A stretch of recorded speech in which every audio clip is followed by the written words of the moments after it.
Baserri honetako sutondoan istorio asko entzundako alzara.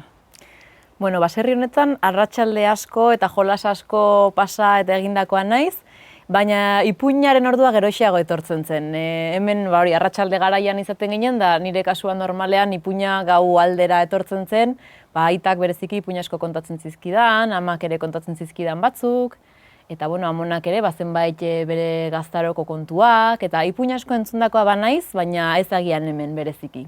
Ari hoietatik tiraka idatzi duzu Aizelekuak eleberria, zure lehendabizikoa? Bai. Amonak gaztaroko kontu asko kontatu zizkidan, eta nik horrekin bilketa bat edo jasoketa lan bat egin nahi izan nuen, da biografia moduko bat edo idatzi nuen guretzako, etxekoentzat. Eta gero, pixka bat hori irakurriz eta saltxeatuz, pentsatu nuen horrekin zerbait egin zitekeela, ez? Bazeudela nire interesekoak ziren zenbait gai, eta agian beste batzuentzako ere izan zitezkeela, eta erronka gisa fikziora eraman eta eleberri bat egin zitekeela, agian horko ataltxoren bat hartuta. Bergarako idazle eskolan ikasle izan zara, hor eman alzenion forma eleberriari?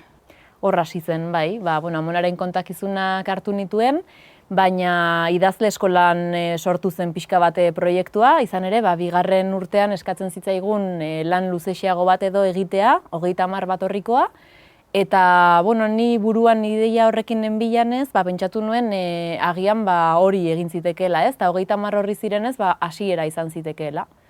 Eta hor, Pako Aristi izan nuen tutore, eta orduan berak lagundu zidan pixka bat hasiera horrekin, bere aholkularitza eman zidan, zuzenketatxo batzuk egiten zizkidan, proposamenak, eta orduan, hori idatzi nuenean ikusi nuen gero jarraipena eman nahi niola eta probatuz jarraitu nahi nuela. Beraz, Pako Aristi izan zenuen lehendabiziko editore? Bai, izan daiteke, baietz. Izan da jende gehiago ere, irakurri duena, iritzia eman didana, bere kritikatxo egiten zidana, baina, Pako Aristik bereziki asko lagundu zidan, bere borondatez gero proposatu zidan gainera, idazle eskola amaitu ostean ere, irakurtzen jarraituko zuela eta bere ideiak emango zizkidala, eta, nik uste dut, hasiera batean neuk bakarrik egingo nuenetik Pako Aristiren laguntzarekin egin nuenera, badagoela salto bat, eta, berari zorti otor nire eskerra. Nolakoa izan da eleberria argitaratu arteko bidea?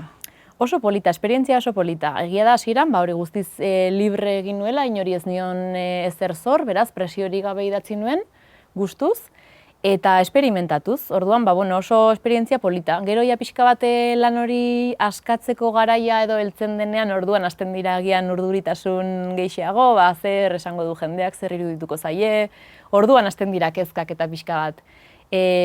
Baina, horiek ere pixka bat eramaten ikastea garrantzitsua da, nik uste dut, eta, esperientzia oso aberasgarria iruditzen zait izan dela.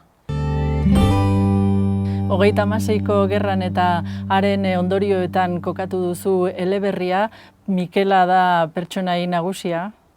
Hori da, pixka bat amonaren bizipen horien artean gerra izan zen interesa piztu zidan horietariko bat, eta pentsatu nuen ondo egon zitekeela bertan kokatzea nire eleberria. Ez gerra gai bezala landuz, baizik eta eszenatoki bat bezala izan zedila gerra, eta bertan beste aspektu batzuk landuko nituela. Eta nire helburua izan zen pixka bat gerrako beste ikuspegi bat edo ematea, agian pixka bat itzal xeagoan geratzen den jende horren bizimodua erakustea, gerraren albokalteak, herrian nola bizi izan zen gerra.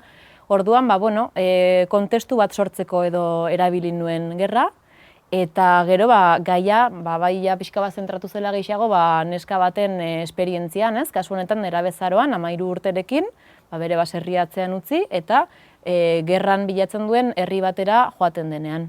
Altsasura joan da neskame, Idiazabaldik, bi mundu ezberdin dira, ze kontraste topatuko duan? Kontraste izugarria eta aspektu askotan ikusiko du. Izan ere, berak baserriko mundutikat oso gutxi ezagutzen du, ez? Eskolara ere apenas joan da, euskarazko mundu batean bizi izan da, eta bapatean hara doa, gaztelaniarekin topo egingo du, euskaldun batzuk ere ezagutuko ditu, eta horrek ere izango du eragina bere esperientzian konplizitate bat garatzeko, edo agian beste batzuekin pentsatuko du euskara gerturatuko dituela, baina sorpresaren batera emango du. Baina, hizkuntzarena izango da kontraste handienetariko bat. Gero bestalde, Altsasu bera ere oso desberdina izango da bere testu ingurutik, ze bera herri txiki bateko izateaz gain, hori baserri ingurukoa da.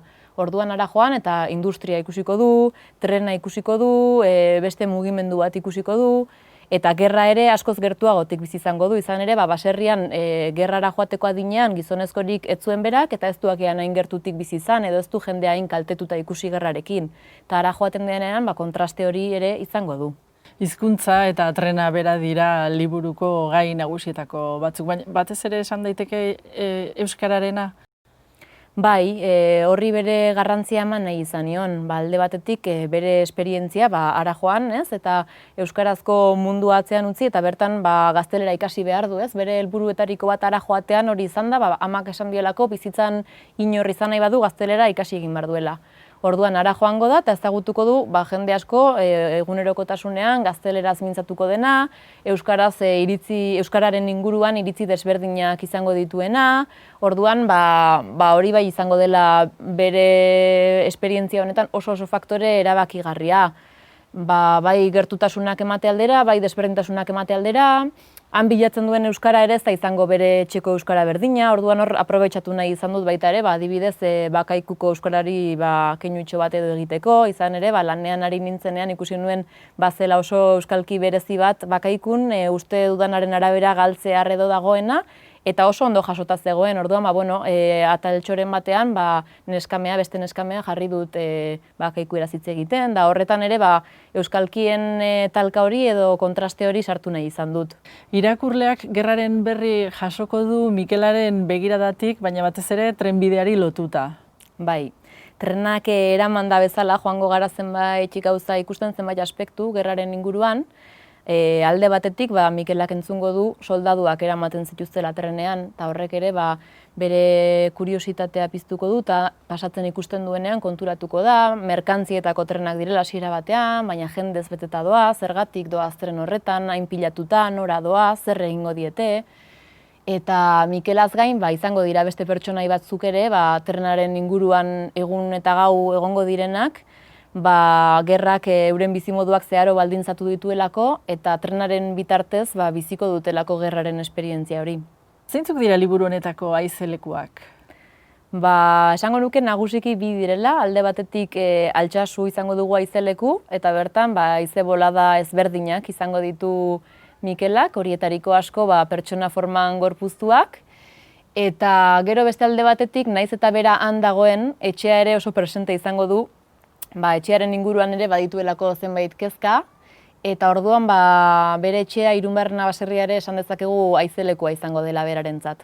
Jorge Jimenez Bech, Alberdaniako editoreak liburuaren aurkezpenean esan zuen Mikelaren heziketa sentimentalaren berri ematen dela eleberrian. Ados zaude? Bai, Jorgeko soxe eta oso ondo bilatu du nire ustez liburuaren esentzia, eta kontuan izanik Mikela ze adinetan joango den Altsasura, izango da nerabezaroan bere emozioak pilpilean daudenean, bere nortasuna sortzen ari den une horretan, orduan bertan bizi izango dituen esperientzia guzti horiek eta faktore horiek guztiek zuzenki eragingo dute, eta hasiera batean Altsasura iritsi den Mikela hori eta bukaeran ikusiko dugun Mikela hori agian ez dira berdinak izango.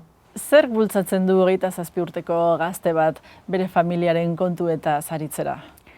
Niri asko interesatzen zaizkit gai hauek, eta gainera iruditzen zitzaidan horietako asko kontatu beharrekoak zirela edo jaso beharrekoak, eta gero hortik aurrera interesa duenak irakurriko ditu eta bilatuko ditu, eta interesik ez duenak ez, baina behintzat garrantzitsua iruditzen zitzaidan garai hartako bizimoduaren, ohituraren, hizkuntzaren, oinarri hau edo gordetzea eta nolabait erakustea.